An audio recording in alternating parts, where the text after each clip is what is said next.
Hi, this is handstand tutorial video number 3. So this video assumes you've already done videos number 1 and 2, you're comfortable with your kick, and you're starting to have some times when you're kicking where you're actually getting up and your feet are hitting onto the wall and you're in a handstand. Once you're having some success with your kicking and actually getting your feet up on the wall, it's time to start to work on control of the kick to give you the ability to start to increase your balance when you're up there. So at first, it's totally normal to be a little bit overzealous with the kick sometimes. So you may be just bashing into the wall. Hopefully you haven't kicked through any sheetrock. But as you work through, you want to start to slow that kick, slow that momentum down. So that when you're coming up, you're having a moment where maybe there's a pause before you hit the wall, or maybe you're just touching the wall more lightly. The key to that is, and one of the keys that I find of balancing in the middle, is really making sure not to bring your kicking leg up too quickly. So you want to swing with your swinging leg, let the swing leg either find the wall or find balance, and then bring your kicking leg up. So I'll show you what that looks like.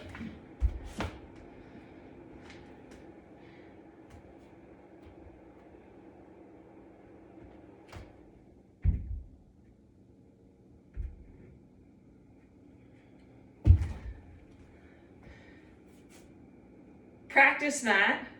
As you get better at that, you may have moments where you even experience a little bit of balance before you hit the wall. A couple other things to build your strength and your confidence in your handstand before you make the transition toward balancing in the middle are to work on understanding your brakes. So your brakes, that's what I call them, your brakes are the things that keep you from going over the handlebars, because that is the scary thing in a handstand is, we want to feel like we have control. We're not going to fall over backwards, basically. Totally safe to fall down forwards with our feet toward the ground, but it's not going to feel as safe to fall over the other way. The two brakes you have once you're balancing on your hands are your tips of your fingers. So if you just lean forward in standing, you will feel that your toes press down into the floor to keep you from falling over forward. So it's going to be the same thing with your fingers. So that's another piece why it's important to have your fingers spread wide and to keep the pads of your fingers really down on the ground and really push in with them, particularly if you feel yourself wobbling over forward. The second piece is your positioning of your pelvis. So a lot of times when we get into an arms overhead position, we'll end up in what I've heard called banana back, which is a good description, kind of looks like that. Basically where your back is really overarched. So in order to control that motion and in order to control the position of your center of gravity, which is in your pelvis, over your base of support, you need to be able to move the pelvis around while you're upside down. So that means you need to be able to do a posterior pelvic tilt. So the tail has to be able to go down, and the front of the pelvis has to be able to lift up while you're upside down. So this is a little drill to work on that. So for this drill, you would kick up to the wall, and then actually intentionally go into a banana back and put your butt on the wall. From here, you're going to squeeze your butt and start to do that posterior pelvic tilt, like you're lifting your tailbone up. And you're going to do that so intensely that you're going to actually pull your feet away from the wall. So you're going to do posterior pelvic tilt until your feet come off the wall. Maybe you'll balance for a half a second in there, or maybe you'll just fall right down. That's a great drill to build your ability to move your pelvis in that way when you're upside down, because that is what's going to keep you, basically if you're balancing in the middle and your feet start going over backward, you can use your tail really doing that posterior pelvic tilt to bring them back down in a way that feels more safe and comfortable.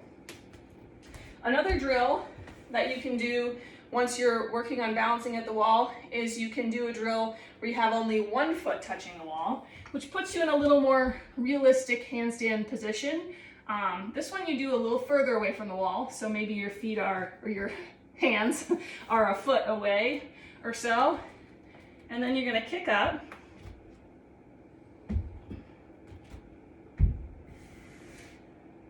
And you're gonna bend one knee, plant that foot on the floor, and have the other leg straight up in the air. That's a great position to hold in because it'll feel a lot more like you're actually stacked with your legs, your hips and your legs over your shoulders. All of this is good stuff to work on. The other really good thing to work on is just building your stamina and building your comfort upside down by doing prolonged holds at the wall. So the year that I learned how to, or I should say, the year that I had success for the first time doing a handstand in the middle of the room, I put a lot of time in that year, after many years of trying intermittently. I put a lot of time into 1 minute long handstand holds at the wall. And I really think that was what made the difference for me because it built my comfort in that position. That's a huge piece of handstand. A lot of you are plenty strong and have plenty good enough balance to do a handstand, no problem. It's really just that you're not comfortable in that position. So you get a little nervous, you get a little scared, and we just don't function as well when we're nervous and scared. We kind of tend to flail. So work on building up to a 1 minute hold at the wall. Do that consistently over a period of time until you're feeling much more confident.